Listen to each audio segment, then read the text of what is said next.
Welcome to Inside the Firm, a podcast dedicated to small business owners and hosted by entrepreneurs, Alex Gore and Lance Cayko. Each week, they take you on their journey of how to start, run, and grow a business by bringing you inside their architecture and real estate development firm. Get a behind-the-scenes tour of how these business leaders manage their clients and foster company culture while creating new and innovative projects. And now your hosts, Alex Gore and Lance Cayko. Welcome to a very special edition of Inside the Firm. It's special because we have our YouTube guest. Hey. So if you are watching this, I'm watching you. Can you believe that I'm the short one too? That's actually not true. He's taller than me by 6'1". an inch.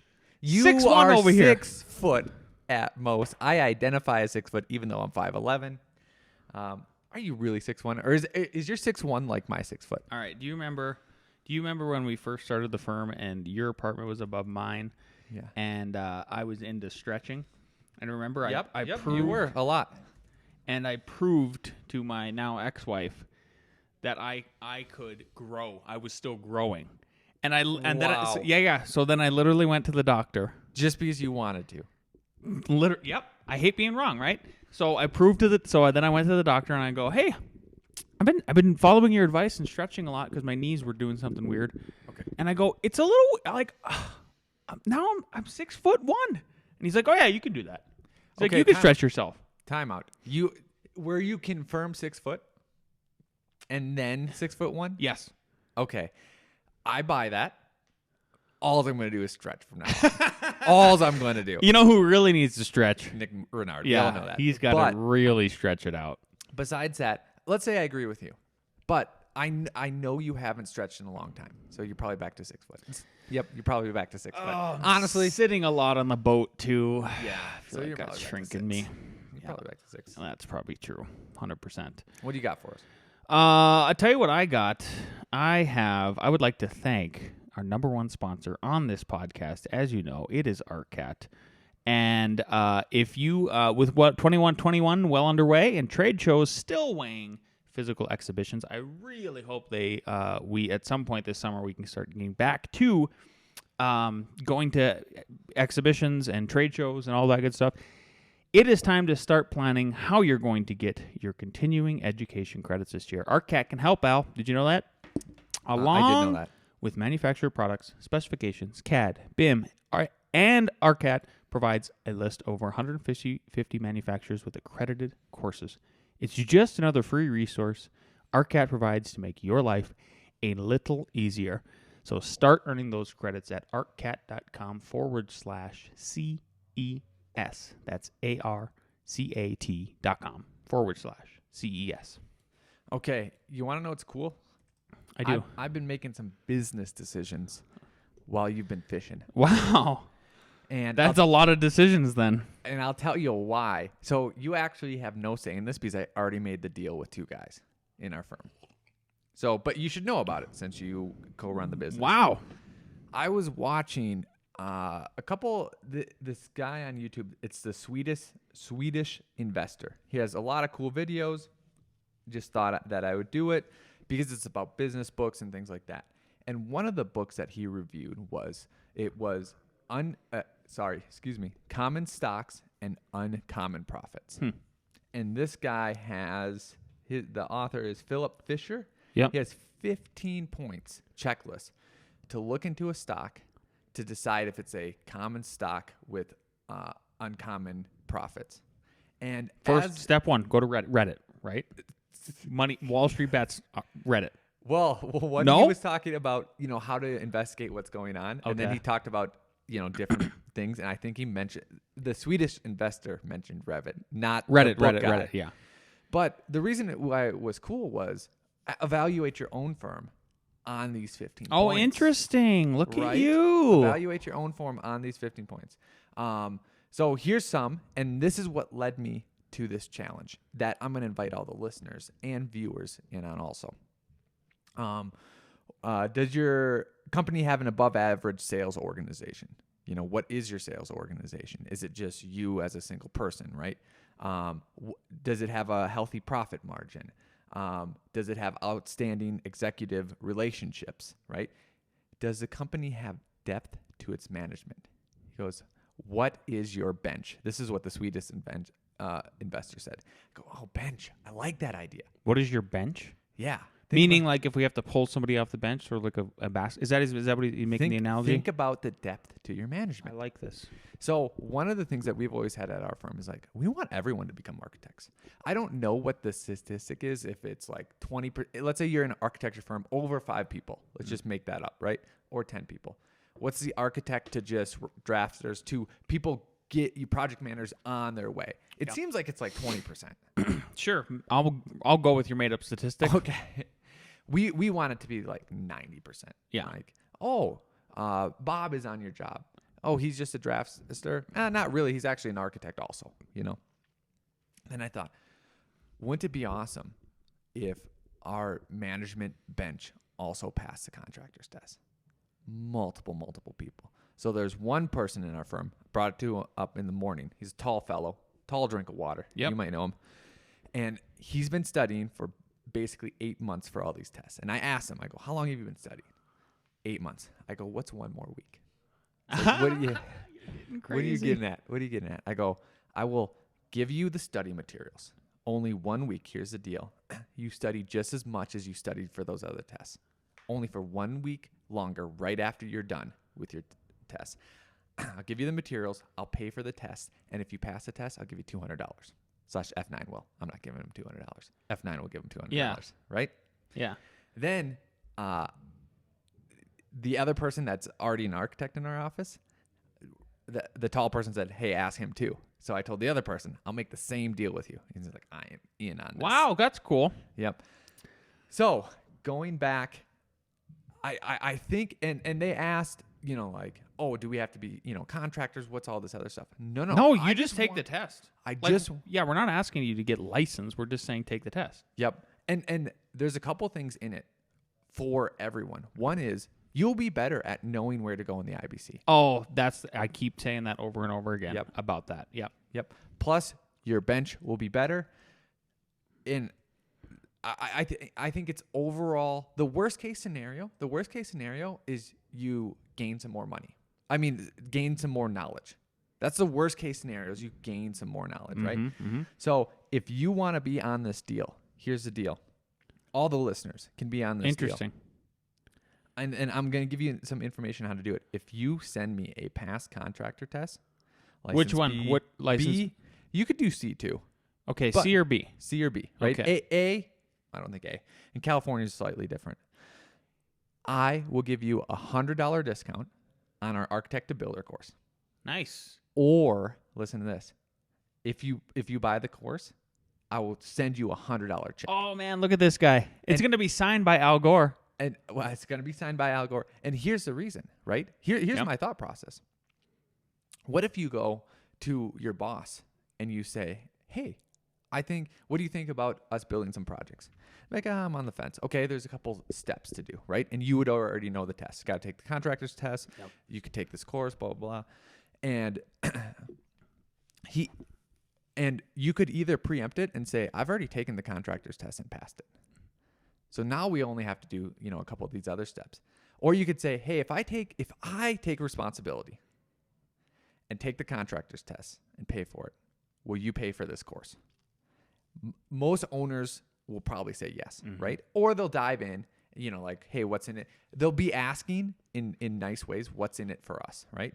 And here's the difference. Here's the sales difference. Because a lot of times I think the principal will be thinking, why am I going to substitute architecture time for contractor time? Sure. It's already our core competency. Sure. And the reason why we know is that more responsibility, more rewards, right? But we know that you're extending your profits. Here's the big one. There's a difference between you just getting work, it coming to you, and you making work. And here's the example. Right now, we're booked solid, crazy solid. Crazy solid. In the summer, it wasn't like that. It wasn't like Last that summer. at all. Yep, last Not summer. at all. No, it was interesting. Yep.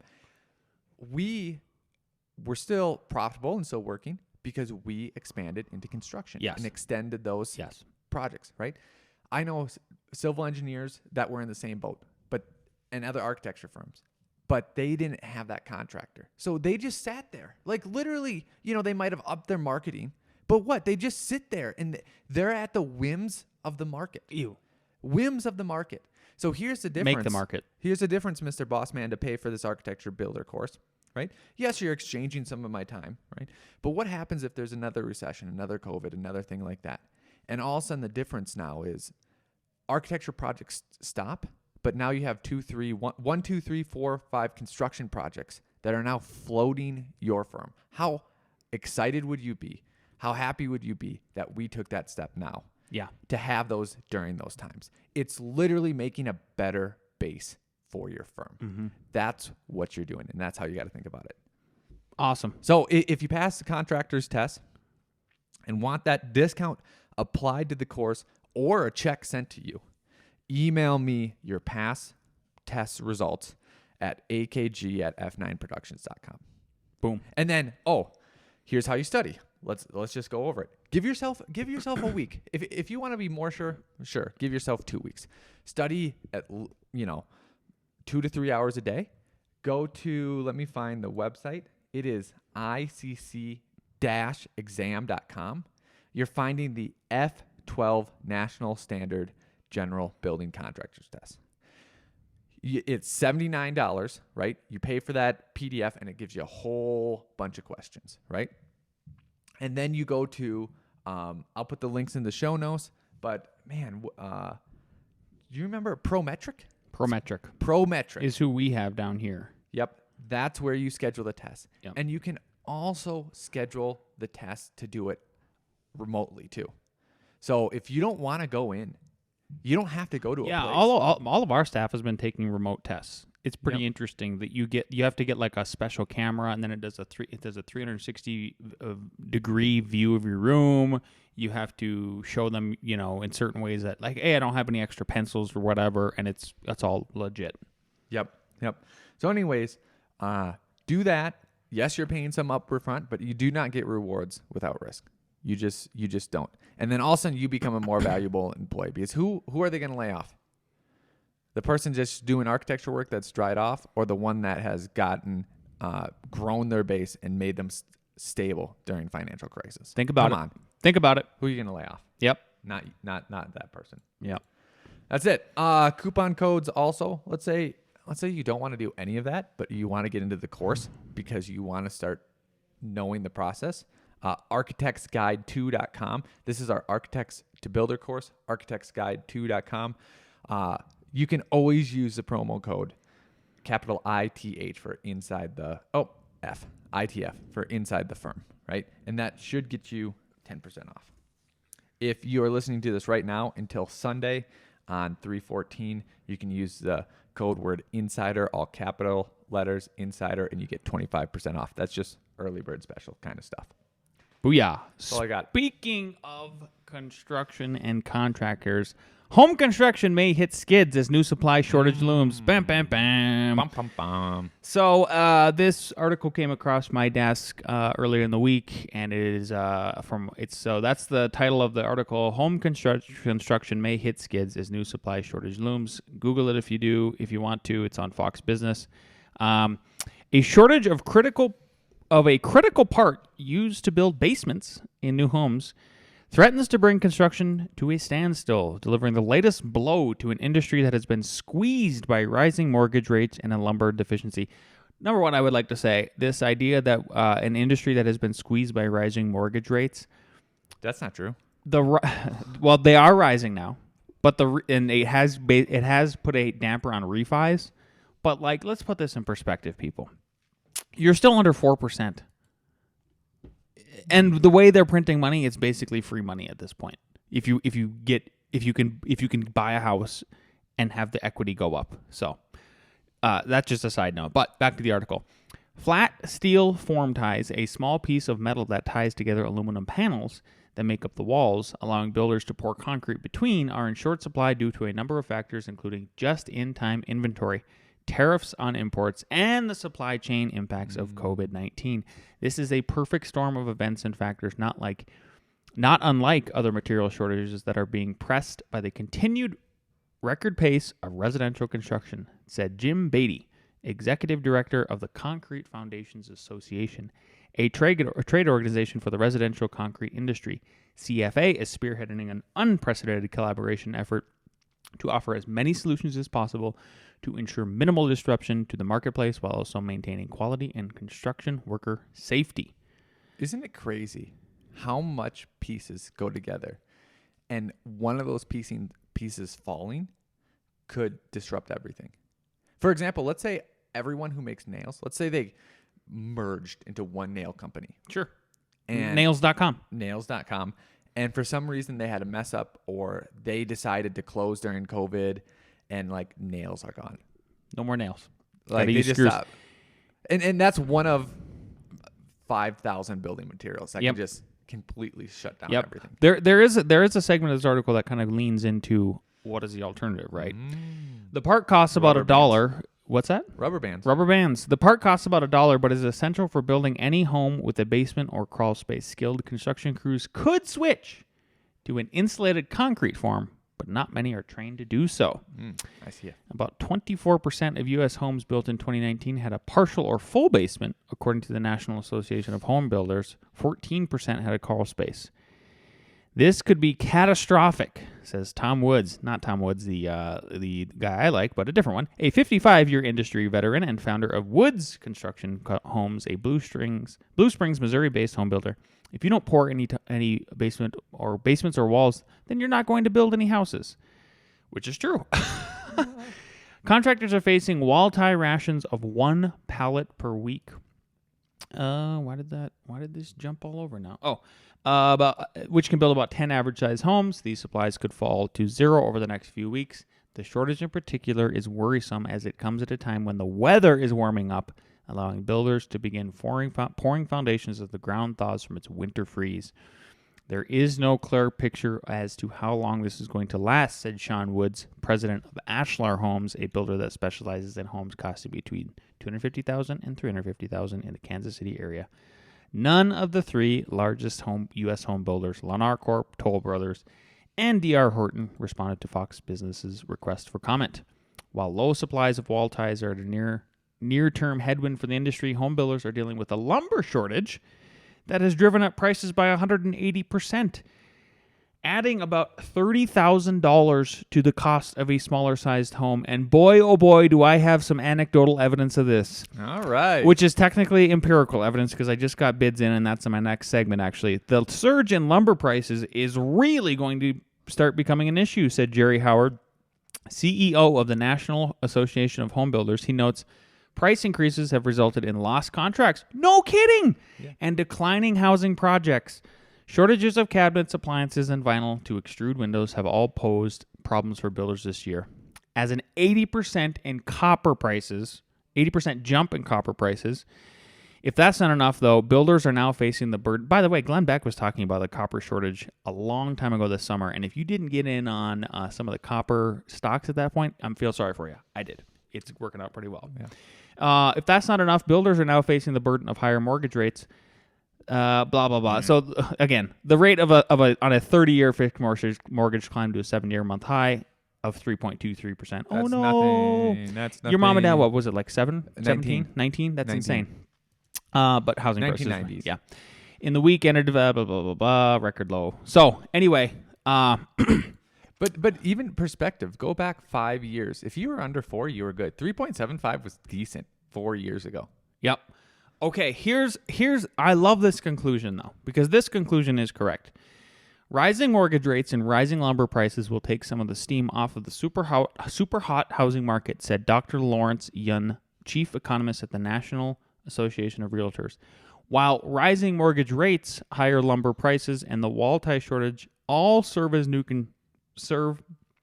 for new construction, one thing is clear. America needs to build more in order to rectify the housing shortage facing the country. America. If we don't have adequate supply, it's simply going to push up prices much faster than people's income growth. Holy cats. And they haven't even mentioned what it takes to get a freaking house permitted. Yeah. You didn't say. So you're saying supply and demand are tied together? Oh, my goodness. Who would have known? Who would have known? So, again, if you can buy real estate, if you're in the position to do it, I would take advantage of it if I was you. Are they making any more of that? They're not making any more real estate, as we have continued to explain over and over again on this podcast. So that was one rant. The next rant is, Wow. This is I put this on some private places on social media because I'm only doing that at this point. The ratio of framing a house used to be 60% lumber and 40% labor. Would you agree with that, Alex? Sometimes it's 50-50. Okay, close. Fair enough. It's going to illustrate my point. Maybe it's 50-50. We're giving Al the 50-50 here. Thank you. It's now 75% lumber and 25% labor. Is lumber tied to Bitcoin? What? Don't tell Bill Gates about Bitcoin. He's not impressed. Lumber prices have increased 250% since last June. That's if you go to the NASDAQ chart, it's 250%. So I don't know what Fox Business needs a correction here because it's not 180%. Fake news. So it's all fake news, yes. So it's all of these factors coming into play. And yes, we have seen projects die because of it. I hope the next one doesn't that we have coming up because I have a budget update to send them over the weekend. Yay. Per our recommendations on the Architect's Guide 2 / Architect's Builders course. Send it on a Friday. Let the wine flow over the weekend. Yep. Hopefully Monday, everything is good to go. So, I don't know, man. It made me think, Bill Burr's podcast yesterday was pretty funny. He goes... I would hope so. Yeah, clearly. Oh, my God. You have to listen to it because he makes fun of Meghan Markle. Oh. And I was crying laughing all by myself yesterday. Yeah. Because he does this British accent for literally like 5 minutes. And it was just, I could not get enough of it. I'm like, please do that. I need to tweet him today or something or email him like, please do that again. I'm going to email him. Please continue to do that. Please do Bill Burr a Boston male and then do a British accent. But he had a really good point. And one of the points is so he was talking about his house and it flooded once. And his wife was all, hysterical about it. And he was too, because Bill loves his old house. He loves and hates his own house, but he was like, that wood is priceless. So how much more priceless is an old hardwood floor from the 20s now when that was old growth wood? Everything in that house is old growth wood. And there's a shortage of new growth wood. I mean, is it up? The equity, somehow the equity there. How do you translate that? Well, I guess it's housing prices, and that's why the existing housing stock is so much. Even so, there's that to think about too. That's why. Totally nuts. So that's what I got for you today on prices and all that stuff. I have a spam alert. Spam alert. If you have gotten this email, you can just throw it in the trash. Trash it. Because for a quarter of a second, I thought that this one might be true. But then, I Googled it, and multiple people had the same thing. It said, hello there. This is Melanie, and I am a licensed photographer and illustrator. I was baffled, mildly speaking, when I found my images at your website. Oh, they were at there. They weren't on there. They were at my website. At your website, okay. If you used a copyrighted image without the owner's permission, you need to be aware that you could be sued by the copyright owner. Okay. It is illegal to use stolen images. Yeah. And it's so low. Uh-huh. And what's so low? It's so low, like the act was so low. Yeah. On all the images that we had Jason take, and Ooh, therefore they're copyrighted by ours. What? Our images are done by our firm, so I was like, we don't have anything. Take a look at this document with the links to my images you used at F9 Productions. Ooh, so tell me you did not click that link. Download link. it right now and check it out for yourself. And it looks like a legit.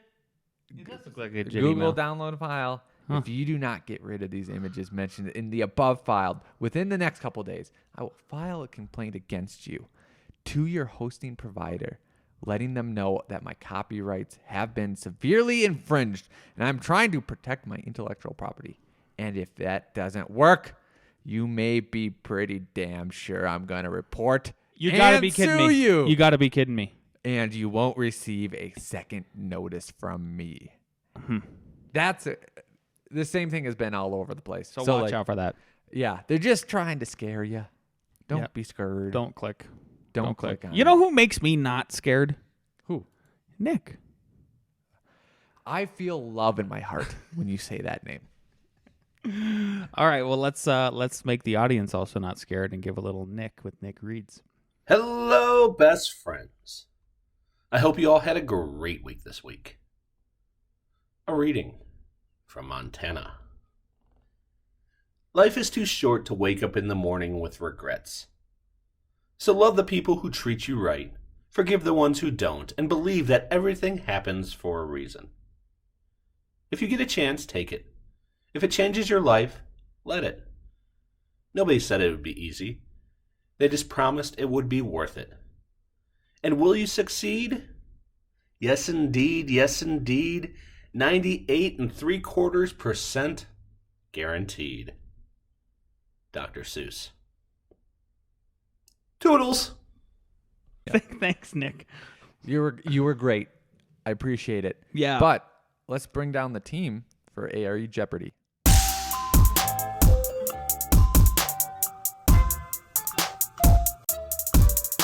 All right, here we go. Number 1. Which of the following statements about decibels is false? Ooh, sound question. A. Decibels are a linear unit of measurement. B. Decibels are not a linear unit of measurement. C. The level of quiet conversation is 50 decibels. D. The threshold of pain for a human hearing is between 120 and 140 decibels. Do you need a repeat? Do a speed. Do a speed? Yep. Which of the following statements about decibels is false? I know it. A. Decibels are a linear unit of measurement. B. Decibels are not a linear unit of measurement. C. The level of quiet conversation is 50 decibels. D. The threshold of pain for human hearing is between 120 and 140 decibels. What do we got? We have A, C, and B. Correct answer is A. I got that wrong. Which the correct answer is decibels are a linear unit of measurement. I thought it was not linear because I thought it went because once you go You're dyslexic. At every turn. Oh. I got. Specifically why I asked. Yeah. Okay, number 2. What is the result when absorption is added to a room? A. Sound energy is removed from the room. B. The room approaches a free field condition. C. Reverberance is lowered. D. All of the above. Or E. None of the above. Whoa. Wrench. Wrench. I forgot I threw that curveball in there. Yeah.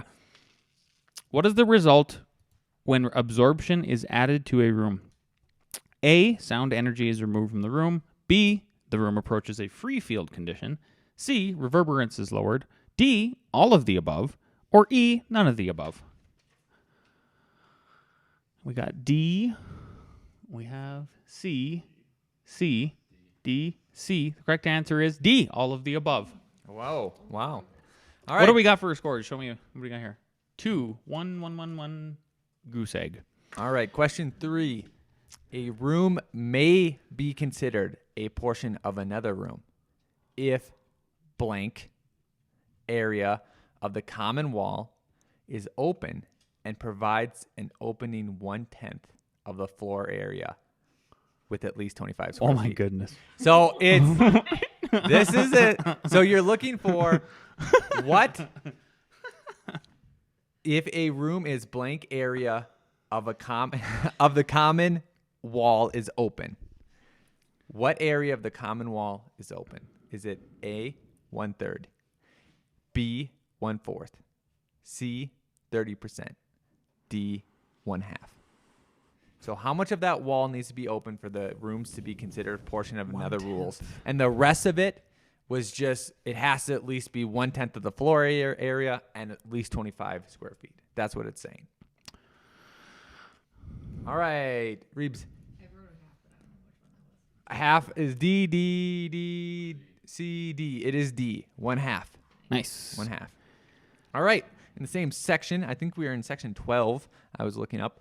Kitchens shall have a clear passageway of not less than inches between countertops and appliances or countertops and walls. So how many inches between a countertop and another appliance, or another countertop or a wall? A, 34 inches. B, 30 inches. C, 32 inches. D, 36 inches. Do-do-do. Do-do-do. Do-do-do-do-do-do-do-do. D, D, D, D, C, B. The answer is D, 36 inches. So we have three correct, two. So we have a tiebreaker. What were you thinking it was, 30? Yeah.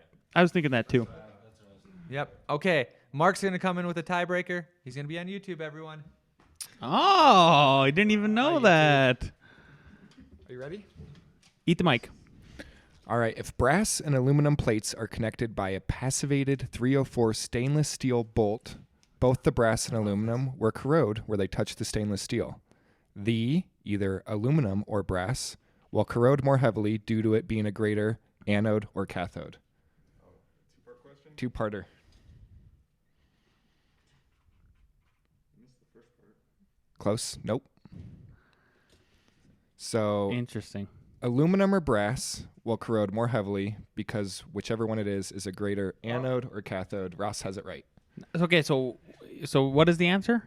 The answer is aluminum will corrode more heavily than brass. Okay. Because aluminum is a greater anode, and an anode is a material that corrodes when in contact with a cathode. Cathode is a less active metal. So wasn't the first one right? Yep. Well, you said aluminum anode, and the answer... Oh, yeah, you were right. He was right 2 times. All right. Where are we going to eat? I don't know, but where you're going on the internet is architectsguide2.com to get your Architects to Builders course. And you already know the contractor deal, which is essentially you take the test, you pass the test, you get $100 off. That's all I have. If you have not subscribed to the YouTube channel, please do now because it is live this week. Go to YouTube and then search for Inside the Firm Podcast. Hit the subscribe button. Do the same for Facebook, Instagram, all the other places. Leave us a 5-star review. That's all we got. Bye-bye.